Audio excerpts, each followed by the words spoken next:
स्वागत है। मैं तुहाडे नाल गुरजोत संधू। खबरां दी शुरुआत सब तो पहला एक वड्डी खबर तो करदे हां। रडार ते एक होर साबका मंत्री नजर आ रहे ने। तृप्त रजिंदर बाजवा दियां मुश्किलां दे विच वाधा हो सकदा है। भगतपुरा जमीन घोटाले दी जांच दे हुक्म दे दित्ते गए ने, जो सूत्रा दे मुताबिक जानकारी सामने आ रही है। सीएम मान ने दस्सिया कि विजिलेंस नूं इह जांच दे हुक्म दित्ते ने और पंचायत महकमे ने जुलाई दे विच रिपोर्ट जिहड़ी है सौंप दित्ती सी। सो बाजवा दे समेत दो होर आईएएस अधिकारियों ते सवाल उठते नजर आ रहे ने। तृप्त रजिंदर बाजवा दी मुश्किलां दे विच वाधा हो सकदा है। भगतपुरा इस जमीन घोटाले की जांच के हुक्म दे दिते गए ने। सीएम मान ने विजिलेंस नूं यह हुक्म दे दिते ने। सूत्रा के मुताबिक जानकारी सामने आ रही है, बड़ी खबर सामने आ रही है। सो दस दईए कि हुण तक कई अजिहे मंत्री ने, साबका मंत्री ने, जिन्हां ते कार्रवाई हुंदी हुई नजर आ रही है।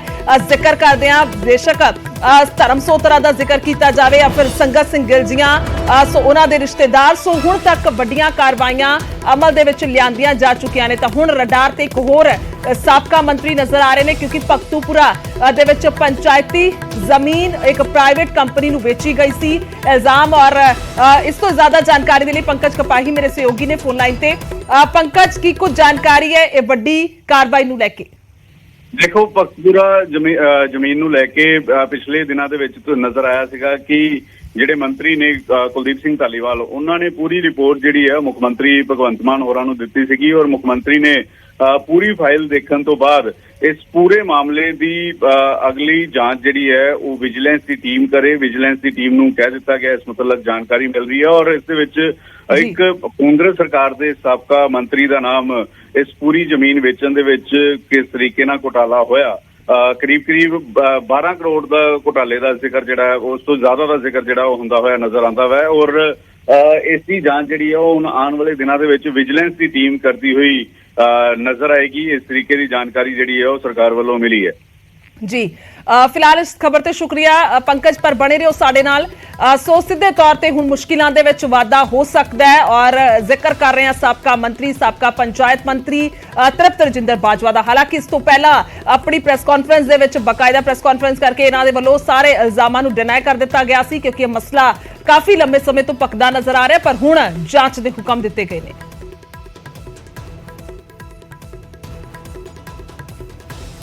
उधर धर्मसोत ते नवे मुकदमे की तैयारी है। बड़ी खबर है, धर्मसोत नूं लैके साबका मंत्री साधू सिंह धर्मसोत दीआं मुश्किलां होर ज्यादा वध सकदियां ने। विजिलेंस की जांच दे विच दस दईए कि बड़े खुलासे हुए ने और विजिलेंस की जांच दे विच अहम खुलासे हुए ने। जानकारी सूत्रां दे मुताबिक सामने आ रही है। धर्मसोत ते करीबियां दी जायदाद दा वेरवा जिहड़ा है वो मिलिया, पूरा सारा वेरवा मिलिया। सूत्रां दे मुताबिक जानकारी बड़ी सामने आ रही है, क्योंकि धर्मसोत नूं लैके जेकर जिक्र किया जाए तो हाल ही दे विच जेल च बंद ने। इस तो पहला जो जंगलात विभाग दे विच जो गड़बड़ी दे इल्जाम लगे ने, सो उसनूं लैके कार्रवाई चल रही है। पर फिलहाल एक होर नवा मसला मोहाली दे विच प्लाट बारे ईसी नूं जानकारी ना देण दे इल्जाम ने। सो इलैक्शन कमिशन नूं जानकारी नहीं दित्ती गई, यह भी जिहड़ी है वो इत्थे इल्जाम लग रहे ने।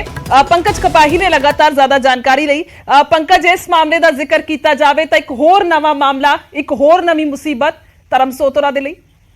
बिल्कुल, साधू सिंह धर्मसोत होरां दे उत्ते एक होर केस जिहड़ा ਉਹ रजिस्टर हो सकता है, क्योंकि पिछले दिनों के विच पंजाब इलैक्शन कमिशन जिहड़े के राजू ने उन्होंने भी जानकारी दी सी कि विजिलेंस की टीम ने इस गल का शिकायत की सी, इस गल की चिट्ठी लिखी सी कि साधू सिंह धर्मसोत होरां ने जदों एफिडेविट देना हुंदा चोणां दे दौरान प्रॉपर्टी का, उस दे विच कुछ गड़बड़ी का मामला सामने आया सीगा। और जानकारी ये मिल रही है कि मोहाली दे विच एक प्लाट है, रिहायशी प्लाट है, उसकी जानकारी जिहड़ी है साधु सिंह धर्मसोत वालों नहीं दी गई सीगी। और उसकी जिहड़ी है वो हो सकती है कि क्यों नहीं जानकारी दी गई सी। और इस मुतलक केस जिहड़ा है वो साधु सिंह धर्मसोत होरां दे एक होर रजिस्टर होने की तैयारी जिहड़ी है वो की जा रही है। जी ठीक है, धन्यवाद है पंकज तमाम जानकारी दे लई, शुक्रिया। साधु सिंह धर्मसोत दी मुश्किलों के विच होर वाधा हो सकता है। एक होर मामला होने की तैयारी है, केस दर्ज होने की तैयारी है और कह सकते हैं कि हजे होर मुश्किलां जिहड़ियां ने वो वध सकदियां ने।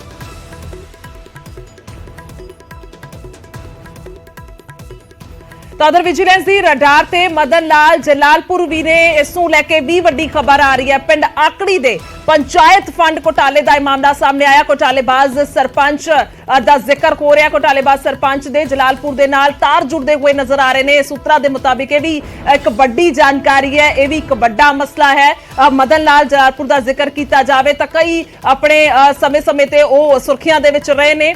ਸਾਬਕਾ ਵਿਧਾਇਕ ਨੇ। ਪਿੰਡ ਆਕੜੀ ਦਾ ਇਹ ਸਾਰਾ ਮਾਮਲਾ ਹੈ ਜਿਸ ਦੇ ਸਰਪੰਚ ਦੇ ਨਾਲ ਮਿਲੀ ਭੁਗਤ ਦੇ ਇਲਜ਼ਾਮ ਲੱਗ ਰਹੇ ਨੇ, ਕਿਉਂਕਿ ਘੁਟਾਲੇਬਾਜ਼ ਸਰਪੰਚ ਜਿਸ ਦਾ ਜ਼ਿਕਰ ਹੋ ਰਿਹਾ ਹੈ ਖਾਸ ਤੌਰ ਤੇ ਇਸ ਵੇਲੇ ਅਹਿਮ ਹੈ, ਕਿਉਂਕਿ ਇੱਕ ਤੋਂ ਬਾਅਦ ਇੱਕ ਜਿਹੜੇ ਲੀਡਰ ਨੇ ਜਿਹੜੇ ਹਿੱਸਾ ਰਹੇ ਨੇ ਸਰਕਾਰ ਦਾ, ਸੋ ਉਹਨਾਂ ਤੇ ਇਲਜ਼ਾਮਾਤ ਲੱਗ ਰਹੇ ਨੇ। ਸਰਪੰਚ ਤੇ ਦੱਸ ਦਈਏ ਕਿ 12.24 ਯਾਨੀ ਕਿ ਕਰੀਬ 13 ਕਰੋੜ ਦੇ ਗਬਨ ਦਾ ਇਲਜ਼ਾਮ ਹੈ। ਵਿਜੀਲੈਂਸ ਨੇ ਸਰਪੰਚ ਹਰਜੀਤ ਕੌਰ ਨੂੰ गिरफ्तार किया हुआ है। विजिलेंस ਨੂੰ ਕੰਟਰੈਕਟਰ ਦਿਨੇਸ਼ ਬਾਂਸਲ ਦੀ ਤਲਾਸ਼ ਹੈ ਔਰ ਜਲਾਲਪੁਰ ਦੇ ਜ਼ਰੀਏ ਇਹ ਸਾਰਾ ਲੈਣ-ਦੇਣ ਹੁੰਦਾ ਸੀ। ਇਹ ਜਾਣਕਾਰੀ ਸੂਤਰਾਂ ਦੇ ਮੁਤਾਬਿਕ ਸਾਹਮਣੇ ਆ ਰਹੀ ਹੈ। ਜਲਾਲਪੁਰ ਦੀ ਸਫਾਈ ਵੀ ਸਾਹਮਣੇ ਆਈ ਕਿ ਕਿਸੇ ਵੀ ਤਰ੍ਹਾਂ ਦੀ ਜਾਂਚ ਦੇ ਲਈ ਉਹ ਤਿਆਰ ਨੇ। ਉਹਨਾਂ ਦੇ ਵੱਲੋਂ ਇਹ ਵੀ ਕਹਿ ਦਿੱਤਾ ਗਿਆ, ਉਹਨਾਂ ਦਾ ਬਿਆਨ ਸਾਹਮਣੇ ਆ ਚੁੱਕਿਆ ਹੈ। ਫਿਲਹਾਲ ਆਸਟ੍ਰੇਲੀਆ ਇਹ ਵੀ ਕਹਿੰਦੇ ਹੋਏ ਨਜ਼ਰ ਆਏ ਨੇ ਪੰਜਾਬ ਆ ਕੇ ਜਾਂਚ ਦੇ ਵਿੱਚ ਸ਼ਾਮਿਲ ਹੋਵਾਂਗਾ।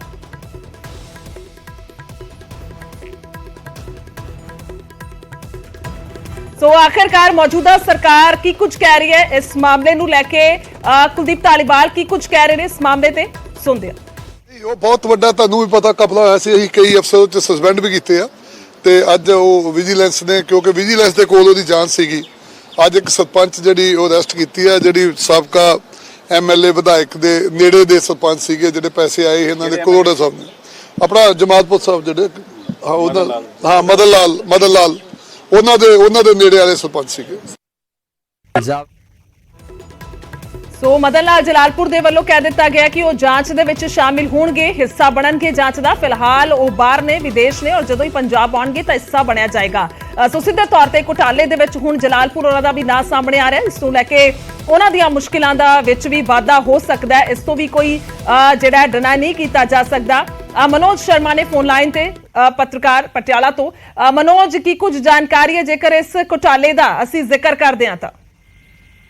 जी बिल्कुल गुरजोत, जदों कोई घपला हुंदा तां उहदे विच एक व्यक्ति दोषी नहीं पाया हुंदा, उहदे विच एक पूरी चेन हुंदी है। एक ऐसे बंदे जुड़े हुंदे ने जिन्हां दा असर रसूख होवे, फिर चाहे वो राजनेता होण या अधिकारी होण। गल इस घपले दी आपां करिए तां इह घोटाला सिर्फ इत्थे तक ही सीमित नहीं हैगा। हजे 12 करोड़ तो कुछ जिहड़ी वध दी राशि हैगी है ਉਹਦੇ ਆਧਾਰ ਤੇ ਵਿਜੀਲੈਂਸ ਨੇ ਜਿਹੜੇ ਸਰਪੰਚ ਹੈਗੀ ਹੈ ਹਰਜੀਤ ਕੌਰ ਨੂੰ ਗ੍ਰਿਫਤਾਰ ਕੀਤਾ। ਪਰ ਦੂਜੇ ਪਾਸੇ ਜੇ ਆਪਾਂ ਦੇਖੀਏ ਮਦਨ ਲਾਲ ਜਲਾਲਪੁਰ ਦੇ ਬਾਰੇ, ਜਿਵੇਂ ਕੱਲ ਵੀ ਅਸੀਂ ਗੱਲ ਕੀਤੀ ਸੀ ਕਿ ਸ਼ੱਕ ਦੀ ਸੂਈ ਉਹਨਾਂ ਤੇ ਵੀ ਹੈ, ਤੇ ਉਹਨਾਂ ਨੇ ਸਫਾਈ ਦਿੱਤੀ ਸੀ ਕਿ ਮੈਂ ਖੁਦ ਇਹਨਾਂ ਘੁਟਾਲਿਆਂ ਨੂੰ ਉਜਾਗਰ ਕਰਨ ਦੇ ਲਈ ਸਰਕਾਰ ਦੇ ਉੱਪਰ ਸਵਾਲ ਖੜੇ ਕਰਦਾ ਸੀਗਾ। ਇਸ ਕਰਕੇ ਮੈਨੂੰ ਕਿਸੇ ਦੀ ਜਾਂਚ ਦਾ ਕੋਈ ਡਰ ਨਹੀਂ ਹੈਗਾ। ਬੇਸ਼ੱਕ ਮੈਂ ਵਿਦੇਸ਼ਾਂ ਮੈਂ ਆ ਕੇ ਜੇ ਕੋਈ ਜਾਂਚ ਹੁੰਦੀ ਹੈ ਤਾਂ ਉਹਦੇ ਵਿੱਚ ਸ਼ਾਮਲ ਹੋਣ ਤੋਂ ਮੈਨੂੰ ਕੋਈ ਗੁਰੇਜ਼ ਨਹੀਂ ਹੈਗਾ। ਪਰ ਦੂਜੇ ਪਾਸੇ ਆਪਾਂ ਦੇਖੀਏ ਤਾਂ ਇਹ ਜਿਹੜਾ ਘੁਟਾਲਾ ਹੈਗਾ ਵੱਡੀ ਲੈਵਲ ਤੇ ਘਨੌਰ ਹਲਕੇ ਦੇ ਵਿੱਚ ਤੇ ਰਾਜਪੁਰਾ ਹਲਕੇ ਦੇ ਵਿੱਚ ਪਿਛਲੀ ਸਰਕਾਰ ਸਮੇਂ ਜਿਹੜੇ ਵਿਕਾਸ ਕੰਮ ਹੋਏ ਸੀ ਉਹਨਾਂ ਦੇ ਵਿੱਚ ਵੱਡੇ ਘੁਟਾਲੇ ਹੋਏ ਸੀ। ਫਿਰ ਚਾਹੇ ਉਹ ਸੀਵਰੇਜ ਦਾ ਕੰਮ ਹੋਵੇ, ਚਾਹੇ ਇਹ ਜਿਹੜਾ ਪੰਚਾਇਤਾਂ ਦਾ ਕੰਮ ਹੋਇਆ, ਜਿਹੜੀ ਗ੍ਰਾਂਟ ਆਈ ਸੀ ਮੁਆਵਜ਼ੇ ਦੀ, ਉਹਦਾ ਹੋਵੇ, ਤਾਂ ਕੁੱਲ ਮਿਲਾ ਕੇ ਗੁਰਜੋਤ ਇਹਦੇ ਵਿੱਚ ਆਉਣ ਵਾਲੇ ਦਿਨਾਂ ਦੇ ਵਿੱਚ ਵਿਜੀਲੈਂਸ ਜਿਹੜੀ ਹੈਗੀ ਹੈ ਕਈ ਹੋਰ ਵਿਅਕਤੀਆਂ ਤੋਂ ਜਾਂ ਅਧਿਕਾਰੀਆਂ ਤੋਂ ਪੁੱਛਗਿੱਛ ਕਰ ਸਕਦੀ ਹੈ ਤੇ ਉਹਦੇ ਵਿੱਚ ਹੋਰ ਵੱਡੇ ਖੁਲਾਸੇ ਹੋਣਗੇ। ਤੇ ਉਹਦੇ ਵਿੱਚ ਆਪਾਂ ਨਹੀਂ ਗੱਲ ਕਹਿ ਸਕਦੇ ਕਿ ਹੋਰ ਜਿਹੜੇ ਵੱਡੇ ਨਾਮ ਨੇ, ਕੋਈ ਅਧਿਕਾਰੀ ਨੇ ਚਾਹੇ ਰਾਜਨੇਤਾ ਨੇ, ਉਹ ਵੀ ਸਾਹਮਣੇ ਆਉਣਗੇ ਤੇ ਵਿਜੀਲੈਂਸ ਉਹਨਾਂ ਤੋਂ ਵੀ ਜਾਂਚ ਕਰਕੇ ਕਾਰਵਾਈ ਕਰੂਗੀ। ਜੀ ਠੀਕ ਹੈ, ਬਹੁਤ ਬਹੁਤ ਧੰਨਵਾਦ ਹੈ तमाम ਜਾਣਕਾਰੀ ਲਈ ਮਨੋਜ। ਤਾਂ ਇਹ ਮਸਲਾ ਵੀ ਹੁਣ ਗੰਭੀਰ ਕਹਿ ਸਕਦੇ ਹਾਂ ਔਰ ਖਾਸ ਤੌਰ ਤੇ ਇਸ ਵੇਲੇ ਚਿੰਤਾ ਦਾ ਵਿਸ਼ਾ ਹੈ। ਔਰ ਜੇਕਰ ਜਲਾਲਪੁਰ ਦੀ ਗੱਲ ਕੀਤੀ ਜਾਵੇ ਤਾਂ ਉਹਨਾਂ ਦਾ ਕਹਿਣਾ ਹੈ ਕਿ ਜਾਂਚ 'ਚ ਸ਼ਾਮਿਲ ਹੋਣਗੇ, ਪਰ ਦੂਸਰੇ ਪਾਸੇ ਕਰੀਬ 13 ਕਰੋੜ ਦਾ ਇਹ ਘੁਟਾਲਾ ਹੈ।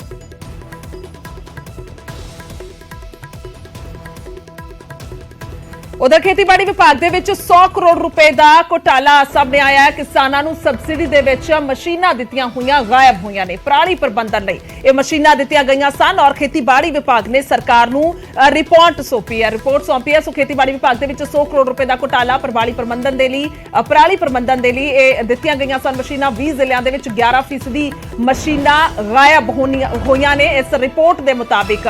यानी कि घोटाला जिहड़ा है वो मशीनां दे नाते इत्थे कीता होया ਸਾਹਮਣੇ ਆ ਰਿਹਾ ਹੈ। ਇਸ ਨੂੰ ਲੈ ਕੇ ਜਾਣਕਾਰੀ ਹੈ 100 ਕਰੋੜ ਰੁਪਏ ਦੀ ਮਸ਼ੀਨਾਂ ਗਾਇਬ ਸਕੀਮ ਦੇ ਤਹਿਤ ਹੋਈਆਂ ਨੇ ਔਰ ਕਰੀਬ 90,000 ਮਸ਼ੀਨਾਂ ਲੱਗਣੀਆਂ ਸਨ, ਜਿਨ੍ਹਾਂ ਦੇ ਵਿੱਚੋਂ 10,000 ਮਸ਼ੀਨਾਂ ਦਾ ਕੋਈ ਅਤਾ ਪਤਾ ਨਹੀਂ ਹੈ, ਯਾਨੀ ਕਿ ਖੁਰਦ-ਬੁਰਦ ਨੇ।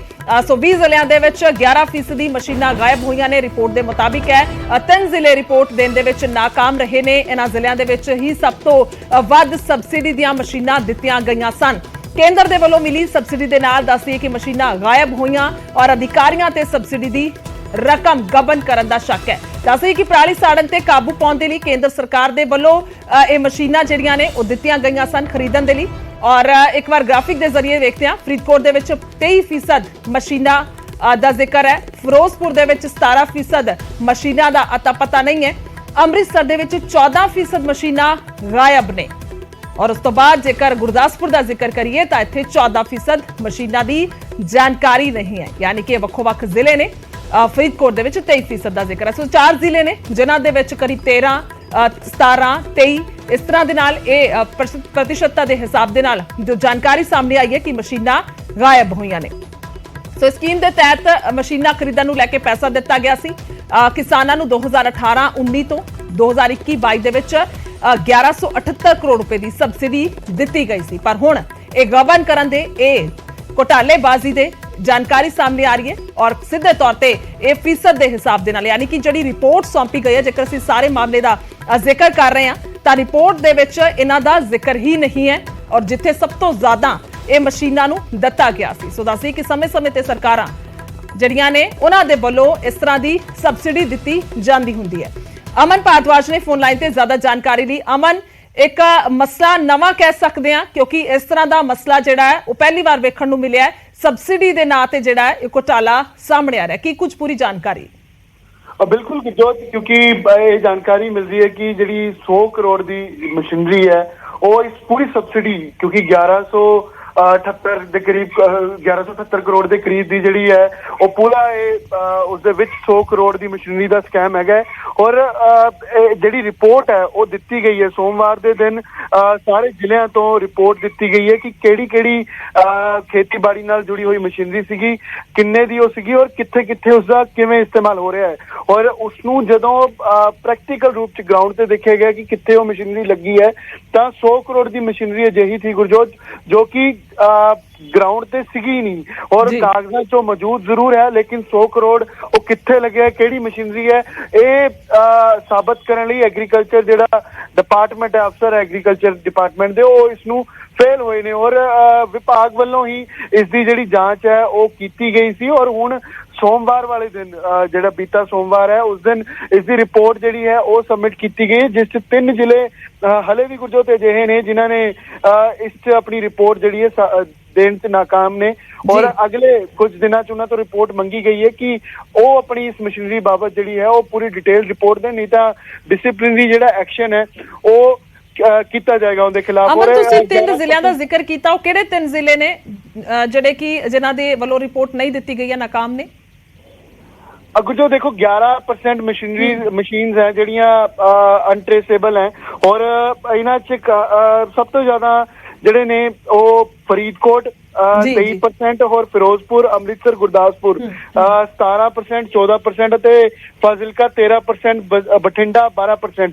ਇਹਨਾਂ ਨੇ ਜਿਹੜਾ ਹੈ ਉਹ ਰਿਪੋਰਟ ਜਿਹੜੀ ਹੈ ਦਿੱਤੀ ਹੈ, ਪੂਰੀ ਡਿਟੇਲ ਦਿੱਤੀ ਹੈ। ਪਰ ਅਜਿਹੇ 15 ਜ਼ਿਲ੍ਹੇ ਹੋਰ ਵੀ ਨੇ ਜਿਨ੍ਹਾਂ ਦੇ ਇਸ ਪੂਰੇ ਜਿਹੜੀ ਰਿਪੋਰਟ ਮੰਗੀ ਗਈ ਸੀ ਉਸ ਫੇਲ ਹੋਏ ਨੇ। ਤਾਂ ਡਿਪਾਰਟਮੈਂਟ ਵੱਲੋਂ ਉਹਨਾਂ ਨੂੰ ਇੱਕ ਵਾਰ ਆਖਰੀ ਵਾਰਨਿੰਗ ਜਿਹੜੀ ਹੈ ਉਹ ਦਿੱਤੀ ਗਈ ਹੈ, ਕਿਉਂਕਿ 100 ਕਰੋੜ ਦਾ ਇੱਕ ਘਪਲਾ ਹੈ ਔਰ ਪੂਰੀ ਮਸ਼ੀਨਰੀ ਜਿਹੜੀ ਹੈ ਉਹ ਕਿੱਥੇ ਲੱਗੀ ਹੈ ਪੂਰਾ ਉਹਦਾ ਵੇਰਵਾ ਦੇਣ ਲਈ ਨਾਕਾਮ ਹੋਏ ਨੇ ਅਫਸਰ। ਤਾਂ ਉਹਨਾਂ ਨੂੰ ਸੋਮਵਾਰ ਤੱਕ ਦਾ ਹੋਰ ਸਮਾਂ ਦਿੱਤਾ ਗਿਆ ਹੈ ਕਿ ਜਿਹੜੇ ਜ਼ਿਲ੍ਹਿਆਂ 'ਚ ਹਲੇ ਵੀ ਰਿਪੋਰਟ ਪੈਂਡਿੰਗ ਹੈ ਉਹ ਇਸ ਬਾਬਤ ਪੂਰੀ ਰਿਪੋਰਟ ਦੇਣ, ਨਹੀਂ ਤਾਂ ਐਕਸ਼ਨ ਜਿਹੜਾ ਹੈ ਉਹਦੇ ਖਿਲਾਫ ਹੋਏਗਾ।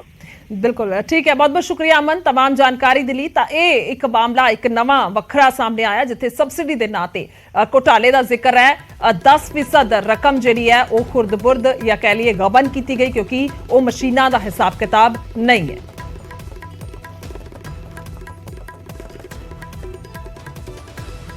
ਉਧਰ 100 ਕਰੋੜ ਦੇ ਕਥਿਤ ਖੇਤੀ ਘੁਟਾਲੇ ਦਾ ਮਾਮਲਾ ਹੈ, ਜਿਸ ਮਾਮਲੇ ਦੇ ਵਿੱਚ ਵੱਡੀ ਖਬਰ ਹੈ। ਖੇਤੀਬਾੜੀ ਮੰਤਰੀ ਕੁਲਦੀਪ ਧਾਲੀਵਾਲ ਦਾ ਵੱਡਾ ਬਿਆਨ ਇਸ ਮਾਮਲੇ 'ਚ ਸਾਹਮਣੇ ਆਇਆ ਕਿ ਪਿਛਲੀ ਸਰਕਾਰ ਦੇ ਵਿੱਚ ਇਹ 100 ਕਰੋੜ ਦਾ ਘੁਟਾਲਾ ਹੋਇਆ ਸੋ ਇਹ ਵੱਡਾ ਬਿਆਨ ਸਾਹਮਣੇ ਆਇਆ। ਖੇਤੀਬਾੜੀ ਮੰਤਰੀ ਕੁਲਦੀਪ ਧਾਲੀਵਾਲ ਇਹ ਬਿਆਨ ਦਿੰਦੇ ਹੋਏ ਨਜ਼ਰ ਆਏ ਨੇ ਔਰ 100 ਕਰੋੜ ਦੇ ਘੁਟਾਲੇ ਦਾ ਜ਼ਿਕਰ ਹੈ ਕਿ ਪਿਛਲੀ ਸਰਕਾਰ ਦੇ ਵੇਲੇ ਇਹ 100 ਕਰੋੜ ਦਾ ਘੁਟਾਲਾ ਹੋਇਆ, ਯਾਨੀ ਕਿ ਜ਼ਿਕਰ ਹੋ ਰਿਹਾ ਕਾਂਗਰਸ ਸਰਕਾਰ ਦਾ।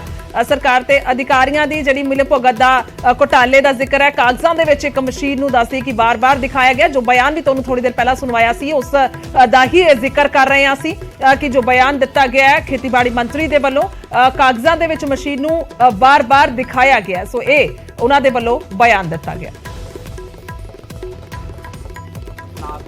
ਬਿੱਲ ਪਾ ਦਿੱਤੇ ਗਏ ਕਈ ਲੱਖਾਂ ਕਰੋੜਾਂ ਦੀ ਘਪਲੇ ਦਾ ਮਾਮਲਾ। ਇਸ ਮਾਮਲੇ ਨੂੰ ਲੈ ਕੇ ਸਰਕਾਰ ਕਿਆ ਕੋਈ ਜਾਂਚ ਕਰਾ ਰਹੀ ਹੈ? ਅਗਰ ਕਰਾ ਰਹੀ ਹੈ ਤਾਂ ਕਿਸ ਤਰ੍ਹਾਂ ਦੀ ਜਾਂਚ ਹੈ? ਇਹਦੀ ਜਾਂਚ ਕਰਾਵਾਂਗੇ ਔਰ ਜਿਸ ਵੀ ਲੈਵਲ ਤੇ ਲੋੜ ਪਈ ਦੋਸ਼ੀਆਂ ਦੇ ਖਿਲਾਫ ਕਾਰਵਾਈ ਕਰ ਲਈ। ਜੇ ਮਾਮਲੇ ਬਾਰੇ ਵੀ ਦੱਸ ਦਿੱਤੀ 100 ਕਰੋੜ ਦਾ ਕਿਹਾ ਜਾ ਰਿਹਾ ਕਿ ਜਾਣਕਾਰੀ ਮਿਲ ਪਾ ਰਹੀ ਹੈ ਇਸ ਬਾਰੇ? ਨਹੀਂ, ਇਹਦੀ ਜਾਣਕਾਰੀ ਅਸੀਂ ਕਾਫੀ ਇਕੱਠੀ ਕਰਦੇ ਹਾਂ ਕਿਉਂਕਿ ਮਸ਼ੀਨਾਂ ਪੰਜਾਬ ਦੇ ਵਿੱਚ ਬਹੁਤ ਗਈਆਂ ਜੋ ਕਾਗਜ਼ਾਂ ਦੇ ਵਿੱਚ ਹੈ। ਉਹਦੇ ਲਈ ਹੁਣ ਡਿਊਟੀ ਲਾਈ ਆ ਐਗਰੀਕਲਚਰ ਅਫਸਰਾਂ ਦੀ ਕਿ ਪਤਾ ਕਰੋ ਕਿੱਥੇ ਕਿੱਥੇ ਮਸ਼ੀਨਾਂ ਗਈਆਂ ਕਿੱਥੇ ਨਹੀਂ ਗਈਆਂ। ਇਸ ਕਰਕੇ ਜਿਸ ਵੀ ਲੈਵਲ ਦੇ ਉੱਤੇ, ਜੇ ਮਹਿਕਮੇ ਦੇ ਲੈਵਲ ਤੇ ਲੋੜ ਪਊਗੀ ਮਹਿਕਮਾ, ਜੇ ਵਿਜੀਲੈਂਸ ਦੇ ਲੈਵਲ ਤੇ ਲੋੜ ਪਊਗੀ ਵਿਜੀਲੈਂਸ, ਜਿਸ ਵੀ ਏਜੰਸੀ ਕੋ ਜਾਂਚ ਕਰਾਉਣ ਦੀ ਲੋੜ ਪਈ ਉਹ ਅਸੀਂ ਵਾਚ ਕਰਾਵਾਂਗੇ। ਤਾਂ ਇਹ ਬਿਆਨ ਸਾਹਮਣੇ ਆਇਆ ਜਿਸ ਦਾ ਜ਼ਿਕਰ ਅਸੀਂ ਕਰ ਰਹੇ ਸੀ ਔਰ ਸਿੱਧੇ ਤੌਰ ਤੇ ਤਾਂ ਹੁਣ ਇਹ ਵੱਡਾ ਮਸਲਾ ਬਣ ਚੁੱਕਿਆ ਹੈ। ਕਹਿ ਸਕਦੇ ਹਾਂ ਵੱਡਾ ਮਸਲਾ ਬਣਦਾ ਨਜ਼ਰ ਆ ਰਿਹਾ ਕਿਉਂਕਿ ਕਿਸਾਨਾਂ ਦੇ ਵੱਲੋਂ ਪਹਿਲਾਂ ਹੀ ਕਿਹਾ ਜਾਂਦਾ ਹੈ ਘਾਟੇ ਦੇ ਵਿੱਚ ਚੱਲ ਰਹੀ ਹੈ ਖੇਤੀ, ਤਾਂ ਇਸ ਨੂੰ ਉੱਚਾ ਚੁੱਕਣ ਦੇ ਲਈ, ਇਸ ਨੂੰ ਫਾਇਦੇਮੰਦ ਧੰਦਾ ਬਣਾਉਣ ਦੇ ਲਈ ਸਰਕਾਰਾਂ ਵੱਲੋਂ ਕੰਮ ਕੀਤੇ ਜਾਣ। ਪਰ ਜੇਕਰ ਇਸ ਤਰ੍ਹਾਂ ਦਾ ਘੁਟਾਲਾ ਹੋਇਆ ਔਰ ਉਸ ਦੇ ਜ਼ਿੰਮੇਵਾਰ ਜਿਹੜੇ ਲੋਕ ਨੇ ਉਹਨਾਂ ਨੂੰ ਹੁਣ ਲੈ ਕੇ ਕਹਿ ਸਕਦੇ ਹਾਂ ਕਿ ਕਾਰਵਾਈ ਹੋਣੀ ਬਣਦੀ ਹੈ ਜਾਂ ਫਿਰ ਕਾਰਵਾਈ ਕੀਤੀ ਜਾਵੇਗੀ ਜਾਂ ਫਿਰ ਕਹਿ ਲਈਏ ਕਿ ਉਹਨਾਂ ਦੀਆਂ ਮੁਸ਼ਕਿਲਾਂ ਜਿਹੜੀਆਂ ਨੇ ਵੱਧ ਸਕਦੀਆਂ ਨੇ ਕਿਉਂਕਿ ਸਬਸਿਡੀ ਦੇ ਨਾਂ ਤੇ ਜਿਹੜਾ ਇੱਥੇ ਗਬਨ ਕੀਤਾ ਗਿਆ। ਮਸ਼ੀਨਾਂ ਪਹੁੰਚਾਣੀਆਂ ਸੀਗੀਆਂ ਵੱਖ-ਵੱਖ ਜ਼ਿਲ੍ਹਿਆਂ ਦੇ ਵਿੱਚ ਪਰ ਉਸ ਦੀ ਰਿਪੋਰਟ ਜਦੋਂ ਆਈ ਹੈ ਤਾਂ ਕੁਝ 3 ਜ਼ਿਲ੍ਹਿਆਂ ਦਾ ਜ਼ਿਕਰ ਹੋ ਰਿਹਾ ਜਿਹੜੇ ਰਿਪੋਰਟ ਦੇਣ ਦੇ ਵਿੱਚ ਨਾਕਾਮ ਹੋਏ ਨੇ। ਉੱਥੋਂ ਦੇ ਜ਼ਿੰਮੇਵਾਰ ਅਧਿਕਾਰੀ ਤਾਂ ਉਹਨਾਂ ਨੂੰ ਲੈ ਕੇ ਹੁਣ ਜਵਾਬਦੇਹੀ ਹੋਏਗੀ ਔਰ ਉਹਨਾਂ ਨੂੰ ਲਾਸਟ ਨੋਟਿਸ ਵੀ ਕਰ ਦਿੱਤਾ ਗਿਆ। ਸੋ ਫਰੀਦਕੋਟ ਦਾ ਜ਼ਿਕਰ ਕਰ ਰਹੇ ਹਾਂ ਜਿੱਥੇ 23% ਮਸ਼ੀਨਾਂ ਗਾਇਬ ਹੋਈਆਂ ਨੇ ਔਰ ਖਾਸ ਤੌਰ ਤੇ ਫਿਰੋਜ਼ਪੁਰ ਦਾ ਜ਼ਿਕਰ ਕੀਤਾ ਜਾਵੇ ਤਾਂ 17% ਮਸ਼ੀਨਾਂ ਦਾ ਅਤਾ ਪਤਾ ਨਹੀਂ ਹੈ। ਅੰਮ੍ਰਿਤਸਰ ਦੇ ਵਿੱਚ 14% ਮਸ਼ੀਨਾਂ ਗਾਇਬ ਨੇ। ਇਹ ਮਾਝੇ ਦਾ ਅਸੀਂ ਜ਼ਿਕਰ ਕਰ ਰਹੇ ਹਾਂ। ਗੁਰਦਾਸਪੁਰ ਦੇ ਵਿੱਚ 14% ਮਸ਼ੀਨਾਂ ਦੀ ਜਾਣਕਾਰੀ ਨਹੀਂ ਹੈ। ਤਾਂ ਉਧਰ ਨਾਇਬ ਤਹਿਸੀਲਦਾਰ ਗ੍ਰਿਫਤਾਰ ਹੋਇਆ। ਵੱਡੀ ਖਬਰ ਆਨੰਦਪੁਰ ਸਾਹਿਬ ਤੋਂ ਹੈ ਜਿੱਥੇ ਨਾਇਬ ਤਹਿਸੀਲਦਾਰ ਨੂੰ ਗ੍ਰਿਫਤਾਰ ਕੀਤਾ ਗਿਆ। ਵਿਜੀਲੈਂਸ ਦੇ ਵੱਲੋਂ ਇਹ ਕਾਰਵਾਈ ਕੀਤੀ ਗਈ ਹੈ। ਵਿਜੀਲੈਂਸ ਨੇ ਨਾਇਬ ਤਹਿਸੀਲਦਾਰ ਰਗਬੀਰ ਨੂੰ ਗ੍ਰਿਫਤਾਰ ਕੀਤਾ ਹੈ, ਕਾਬੂ ਕੀਤਾ ਹੈ। ਤਾਂ ਇਹ ਵੱਡੀ ਖਬਰ ਸਾਹਮਣੇ ਆ ਰਹੀ ਹੈ। ਇੱਕ ਹੋਰ ਗ੍ਰਿਫਤਾਰੀ ਨੂੰ ਲੈ ਕੇ ਇੱਕ ਹੋਰ ਕਹਿ ਸਕਦੇ ਹਾਂ ਕਿ ਇੱਥੇ ਭ੍ਰਿਸ਼ਟਾਚਾਰ ਦਾ ਮਾਮਲਾ ਅਨੰਦਪੁਰ ਸਾਹਿਬ ਦੇ ਵਿੱਚ ਗ੍ਰਿਫਤਾਰੀ ਹੋਈ ਹੈ। ਵਿਜੀਲੈਂਸ ਦੇ ਵੱਲੋਂ ਨਾਇਬ ਤਹਿਸੀਲਦਾਰ ਰਗਬੀਰ ਨੂੰ ਕਾਬੂ ਕੀਤਾ ਗਿਆ ਹੈ ਔਰ ਸਰਕਾਰੀ ਖਜ਼ਾਨੇ ਨੂੰ 4.8 ਕਰੋੜ ਦਾ ਯਾਨੀ ਕਿ ਕਰੀਬ 5 ਕਰੋੜ ਰੁਪਏ ਦਾ ਚੂਨਾ ਲਗਾਉਣ ਦੇ ਇੱਥੇ ਇਲਜ਼ਾਮ ਨਜ਼ਰ ਆ ਰਹੇ ਨੇ। ਜੋ ਜਾਣਕਾਰੀ ਹੁਣ ਤੱਕ ਸਾਹਮਣੇ ਆਈ ਹੈ ਅਨੰਦਪੁਰ ਸਾਹਿਬ ਤੋਂ ਇਹ ਮਾਮਲਾ ਸਾਹਮਣੇ ਆਇਆ ਜਿੱਥੇ ਨਾਇਬ ਤਹਿਸੀਲਦਾਰ ਦੀ ਗ੍ਰਿਫਤਾਰੀ ਹੋਈ ਹੈ। ਰਗਬੀਰ ਨਾਂ ਦੱਸਿਆ ਜਾ ਰਿਹਾ ਨਾਇਬ ਤਹਿਸੀਲਦਾਰ ਦਾ ਜਿਸ ਨੂੰ ਕਾਬੂ ਕੀਤਾ ਗਿਆ। ਕਰੀਬ 5 ਕਰੋੜ ਦਾ ਚੂਨਾ ਲਗਾਉਣ ਦਾ ਇਲਜ਼ਾਮ ਹੈ ਸਰਕਾਰੀ ਖਜ਼ਾਨੇ ਨੂੰ। ਸੋ ਸਿੱਧੇ ਤੌਰ ਤੇ ਹੁਣ ਵੱਡਾ ਮਸਲਾ ਕਹਿ ਸਕਦੇ ਆ ਕਿਉਂਕਿ ਇੱਕ ਤੋਂ ਬਾਅਦ ਇੱਕ ਅਜਿਹੀਆਂ ਖਬਰਾਂ ਆ ਰਹੀਆਂ ਨੇ। 54 ਏਕੜ ਗੈਰ ਮੁਮਕਿਨ ਪਹਾੜ ਦੀ ਰਜਿਸਟਰੀ ਦਾ ਇੱਥੇ ਜ਼ਿਕਰ ਹੋ ਰਿਹਾ ਹੈ। ਰਜਿਸਟਰੀ ਦਾ ਜ਼ਿਕਰ ਹੋ ਰਿਹਾ ਇੱਥੇ ਜੋ ਇਲਜ਼ਾਮ ਲੱਗੇ ਨੇ 54 ਏਕੜ ਗੈਰ ਮੁਮਕਿਨ ਪਹਾੜ ਦੀ ਰਜਿਸਟਰੀ ਕਰਵਾਈ ਗਈ ਸੀ ਔਰ ਜ਼ਮੀਨ ਦੀ ਕਲੈਕਟਰ ਰੇਟ ਦੇ ਨਾਲੋਂ ਵੱਧ ਰੇਟ ਤੇ ਰਜਿਸਟਰੀ ਕਰਨ ਦਾ ਇਲਜ਼ਾਮ ਹੈ। ਯਾਨੀ ਕਿ ਜੋ ਕਲੈਕਟਰ ਰੇਟ ਜੋ ਇੱਕ ਫਿਕਸ ਹੁੰਦਾ ਹੈ ਹਰ ਇੱਕ ਦੇ ਲਈ ਉਸ ਤੋਂ ਵੱਧ ਰੇਟ ਲਗਾਇਆ ਗਿਆ। ਉਸ ਤੇ ਚੱਲਦੇ ਇਹ ਰਜਿਸਟਰੀ ਕਰਾਈ ਗਈ ਹੈ। ਸੋ 54 ਏਕੜ ਗੈਰ ਮੁਮਕਿਨ ਪਹਾੜ ਦੀ ਰਜਿਸਟਰੀ ਦਾ ਇੱਥੇ ਇਲਜ਼ਾਮ ਲੱਗਿਆ ਜੋ ਇਹ ਸਾਰਾ ਮਾਮਲਾ ਹੈ। ਸੋ ਸਰਕਾਰੀ ਖਜ਼ਾਨੇ ਨੂੰ ਸਿੱਧੇ ਤੌਰ ਤੇ 5 ਕਰੋੜ ਰੁਪਏ ਦਾ ਕਰੀਬ 5 ਕਰੋੜ ਰੁਪਏ ਦਾ ਜਾਂ ਕਹਿ ਲਈਏ ਇਹ ਚੂਨਾ ਜਿਹੜਾ ਹੈ ਉਹ ਲਗਾਇਆ ਗਿਆ ਹੈ ਜੋ ਇਲਜ਼ਾਮ ਲੱਗ ਰਹੇ ਨੇ। ਤਾਂ ਹੁਣੇ ਗ੍ਰਿਫਤਾਰੀ ਹੋ ਚੁੱਕੀ ਹੈ। ਨਾਇਬ ਤਹਿਸੀਲਦਾਰ ਨੂੰ ਗ੍ਰਿਫਤਾਰ ਕੀਤਾ ਗਿਆ। ਇਸ ਤੋਂ ਬਾਅਦ ਅੱਗੇ ਵਧਦੇ ਹਾਂ। ਪੰਜਾਬ ਕੈਬਨਿਟ ਦੀ ਅਹਿਮ ਬੈਠਕ ਹੈ ਅੱਜ ਔਰ 11:30 ਵਜੇ ਇਹ ਕੈਬਨਿਟ ਦੀ ਬੈਠਕ ਹੋਏਗੀ। ਕਈ ਅਹਿਮ ਫੈਸਲੇ ਨੇ ਜਿਨ੍ਹਾਂ ਤੇ ਮੋਹਰ ਲੱਗ ਸਕਦੀ ਹੈ। 15 ਅਗਸਤ ਦੇ ਮੌਕੇ ਤੇ ਕੈਦੀਆਂ ਨੂੰ ਰਿਹਾ ਕਰਨ ਨੂੰ ਲੈ ਕੇ ਉਸ ਫੈਸਲੇ ਤੇ ਵੀ ਮੋਹਰ ਲੱਗ ਸਕਦੀ ਹੈ ਕਿਉਂਕਿ ਉਸ ਨੂੰ ਲੈ ਕੇ ਐਲਾਨ ਜਿਹੜਾ ਉਹ ਪਹਿਲਾਂ ਹੀ ਕੀਤਾ ਜਾ ਚੁੱਕਿਆ ਤਾਂ ਕੈਬਨਿਟ ਦੇ ਵਿੱਚ ਮੋਹਰ ਲੱਗਣੀ ਹੁੰਦੀ ਹੈ। ਸੋ ਕਈ ਅਹਿਮ ਫੈਸਲੇ ਹੋਰ ਵੀ ਨੇ ਜਿਨ੍ਹਾਂ ਨੂੰ ਲੈ ਕੇ ਵਿਚਾਰ ਚਰਚਾ ਕੀਤੀ ਜਾ ਸਕਦੀ ਹੈ। ਕੋਈ ਹੋਰ ਫੈਸਲਾ ਵੀ ਖਾਸ ਜਿਹੜਾ ਹੈ ਬੈਠਕ ਦੇ ਵਿੱਚ ਸੰਭਵ ਮੰਨਿਆ ਜਾ ਰਿਹਾ ਹੈ। ਸੋ ਪੰਜਾਬ ਕੈਬਨਿਟ ਦੀ ਅੱਜ ਬੈਠਕ ਹੈ। ਦੱਸ ਦਈਏ ਕਿ 11:30 ਵਜੇ ਦਾ ਸਮਾਂ ਮਿੱਥਿਆ ਗਿਆ ਜਿਸ ਨੂੰ ਲੈ ਕੇ ਇਹ ਬੈਠਕ ਜਿਹੜੀ ਹੈ ਉਹ ਰੱਖੀ ਗਈ ਹੈ ਔਰ ਖਾਸ ਤੌਰ ਤੇ ਕਈ ਅਹਿਮ ਫੈਸਲੇ ਨੇ ਜਿਸ ਨੂੰ ਲੈ ਕੇ ਚਰਚਾ ਕੀਤੀ ਜਾ ਸਕਦੀ ਹੈ ਔਰ ਕੈਦੀਆਂ ਨੂੰ ਰਿਹਾ ਕਰਨਾ ਹੈ। ਕੈਦੀਆਂ ਨੂੰ ਰਿਹਾ ਕਰਨ